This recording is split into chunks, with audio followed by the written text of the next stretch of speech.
world of trouble. Aileen began cruising the biker bars of South Florida during the spring of 1986. Dubbed Lee by her new circle of acquaintances, she soon found a girlfriend, 24-year-old Tyra Moore. Aileen met Tyra Moore, who was to be the most important romantic relationship in her entire life, in a biker bar. She was in there alone, I was in there alone. We started a conversation and she went home with me that night. They shut the bedroom door and they stayed in the bedroom for an entire weekend and didn't emerge really, except for to grab some food.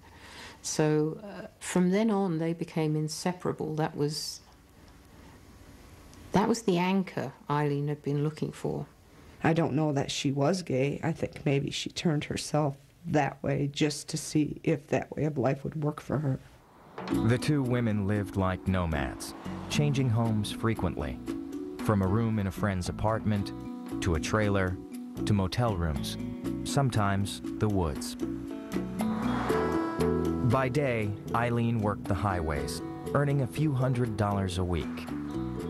Once I found out she was prostituting, I tried everything I could to have her stop doing that, because for one, it's not safe. And that I did care about her. But she never gave it up.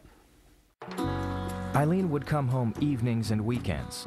She and Ty would spend time watching television or drinking at a bar. But her anger was always just below the surface. There was numerous times that her and I would go to a grocery store and somebody would look at her wrong and she would just like fly off the handle at them.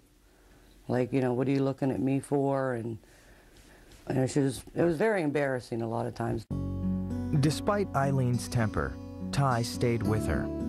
Aileen called her wife and seemed happy to be providing for her, creating their own kind of home. Aileen is so desperate in her life to be loved by somebody. Nobody's ever unconditionally loved her back, and she was just trying to hold on to that. At 33, Aileen Wuormos had finally found the companionship she'd always craved, and she would do whatever it took to keep it from slipping away. By the fall of 1989, Aileen Wuormos had been working the Florida highways as a prostitute for more than a decade. The wear and tear of her lifestyle was beginning to show on the 33-year-old. To say that the bloom was off the rose would be an understatement. Her looks had taken a beating. She did not have the natural tools with which to bring in the clients. Her girlfriend Tyra worked on and off cleaning motel rooms, and the lack of money was causing stress in their relationship. But Aileen was desperate to keep her companion by her side. It seemed like I was all she had, and I felt if I left, she wouldn't have anything. She really felt under threat, big time, that Tyra might leave her and that she would be all on her own again, and she couldn't allow that to happen. I completely lost it, Lord. Hypnotically entranced in our companionship, so deeply lost in its same-sex relationship, causing me then to do the unthinkable. On the night of November 30th, 1989, just outside Tampa, Wuormos was picked up by a 51-year-old electronics repairman named Richard Mallory. He was heading towards Daytona Beach for a weekend of partying. She met him, propositioned him. He said yes. They agreed to have sex. They parked the car in the woods near I-95 and Route 1 and drank and talked until dawn. It was only then that Wuormos pulled out the .22 caliber handgun she had brought with her and shot Mallory 4 times in the chest and back. After rifling through her victim's pockets and stealing whatever money he had, Wuormos covered his lifeless body with carpet she found nearby and drove away in his car. When she got home, she told Tyra what she had done. She had told me that she had killed someone, and I didn't believe her because of the way she talked about it. I didn't think she had it in her, really. Later that day, Aileen and her girlfriend piled all their possessions into Mallory's car, abandoned their room, and moved into a new place.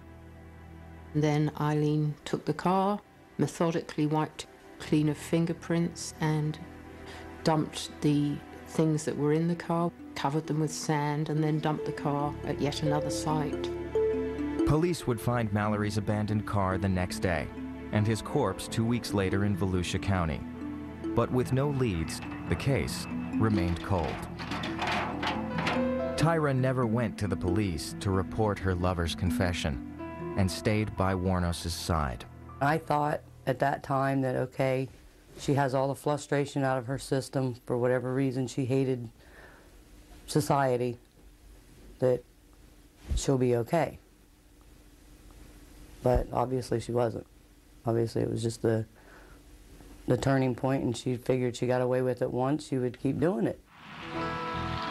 After a 6-month break, wuornos would strike 3 more times, robbing and killing David Spears, Charles Carskadden, and Peter Sims in much the same way. She would either find her victims when she picked them up as a John, or she would stand by abandoned cars on the side of the road, and motorists would stop and pull over thinking that she was a female in distress. Once she'd decided this was going to be a victim, ascertaining that they had the cash that she needed, she was all ready to go. Some serial killers include rape or torture. In this case, Aileen included robbery. She was making money. She would go home with these bills of money and wave them at Tyra and say, look, now I can pay the rent. Look, now we can party. Everything's going to be all right. I was afraid of her after a while, that if I tried to leave, that she would, you know, do something. The string of murders baffled the police. At first, they weren't even certain they were dealing with one killer. The fact that we did not catch her is simply because she was unique in her style, that she was a female, that she did leave the body away from the car, and it made it hard to put it all together.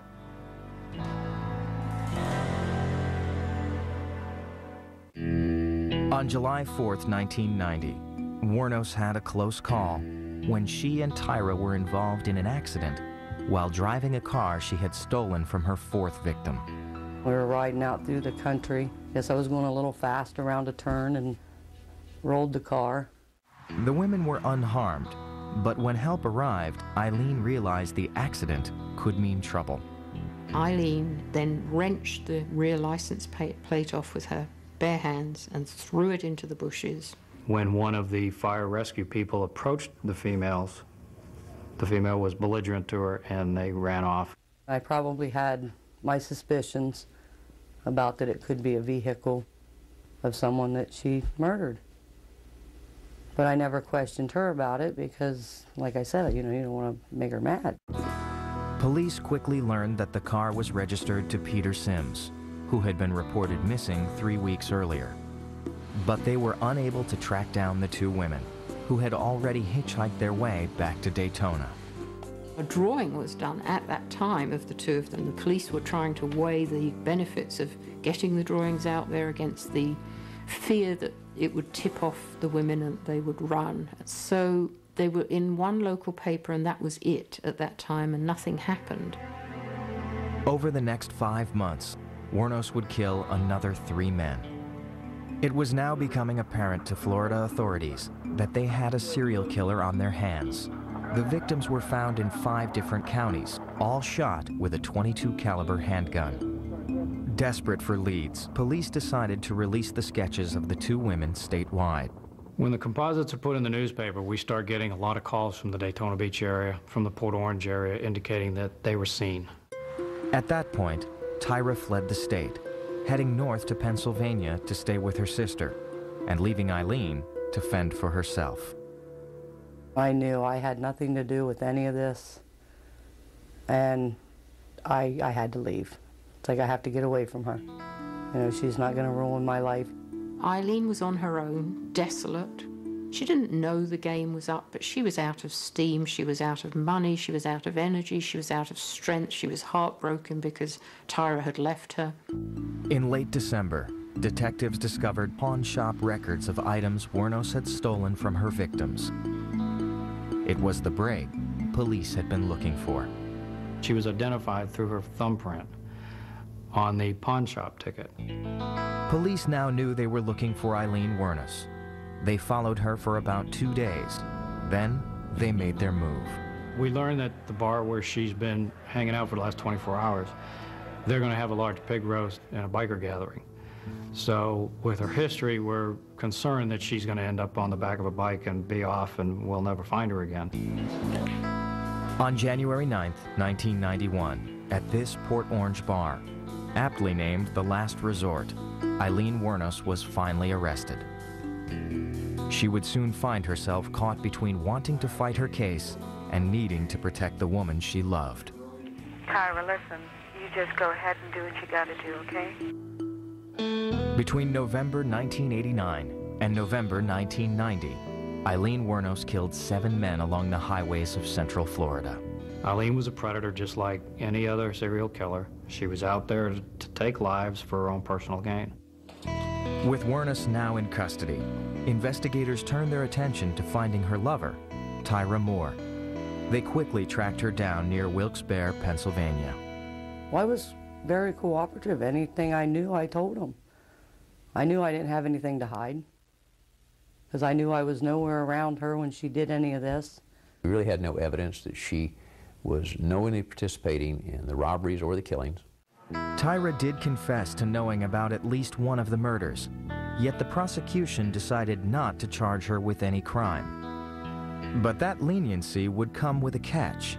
Moore would have to help the investigators ensnare her former lover. They arranged me to write a letter to Lee and give her the phone number of the motel I was staying at so she could call me, and she did. Their first call came on January 14th. Hey, Ty? Yeah. What are you doing? Nothing. What the hell are you doing? Nothing. I'm sitting here in jail. Yeah, it's what I heard. I wanted to know where she was going with it. Is she going to try to pin this on me, or is she going to, confess? Tyra told Aileen that police were harassing her family. There's been officials up at my parents' house asking some questions. Uh-oh. And I'm getting scared. I think what happened, there was pictures in the newspaper. Mm-hmm. And it was a case of mistaken identity. As the calls continued, Tyra became more insistent that the police were after her and her family. Wuornos began to suspect she was being tricked. Listen, I gotta ask you something. Is there anybody in that room? No, just me. What? What? Is there anybody in your room? No. But over time, as she sat in jail and listened to her seemingly desperate lover, Aileen became less suspicious and more determined to protect Tyra. I don't know whether I should keep on living or if I should... No, Ty, listen. What? You go ahead and let them know what you need to know if you want to know or anything. You're innocent. Listen, if I have to confess, I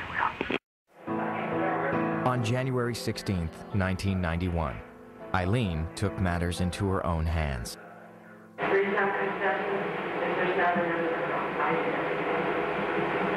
There is one. For more than 3 hours, Aileen sat in a jailhouse confession room talking to investigators, smoking, laughing, crying, spilling her story to protect her lover. It was a rambling, obviously spontaneous, sometimes somewhat disconnected dissertation.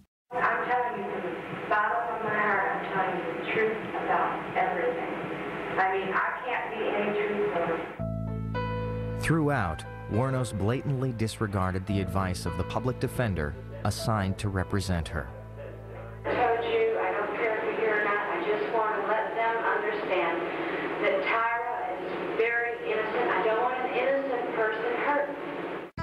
Wuornos admitted to killing 7 men, though she claimed to have done so in self-defense. They got violent with me, and I decided to defend myself.